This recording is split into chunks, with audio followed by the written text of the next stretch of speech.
పూజ చేసిన 48 నిమిషాల వరకు స్నానం చేయకూడదు. కొంతమంది తెలియక పూజ చేసిన వెంటనే చెమట పట్టిందని స్నానం చేస్తూ ఉంటారు. అలా చేస్తే పూజా ఫలితం మొత్తం తొలగిపోతుంది.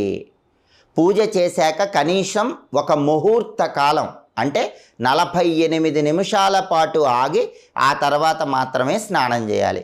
ప్రత్యేకంగా శివాభిషేకం చేసేవాళ్ళు ఈ విషయం ఖచ్చితంగా గుర్తుపెట్టుకోవాలి. ఎందుకంటే శివాభిషేకం చేసే వాళ్ళందరూ శివుడికి బ్రహ్మాండంగా అభిషేకం చేసి చెమట పట్టిందని వెంటనే వెళ్ళి స్నానం చేస్తూ ఉంటారు. అలా చేస్తే శివాభిషేకం చేసిన ఫలితం మొత్తం కూడా తగ్గిపోతుంది. శివాభిషేకం చేసిన తర్వాత ముహూర్త కాలం అంటే 48 నిమిషాల తర్వాత మాత్రమే స్నానం చేయాలి. అప్పుడే శివాభిషేక ఫలితం పూర్తిగా లభిస్తుంది. అలాగే చాలామంది దేవాలయానికి వెళ్ళి వచ్చి వెంటనే కాళ్ళు చేతులు కడుక్కుంటూ ఉంటారు, స్నానం చేస్తూ ఉంటారు.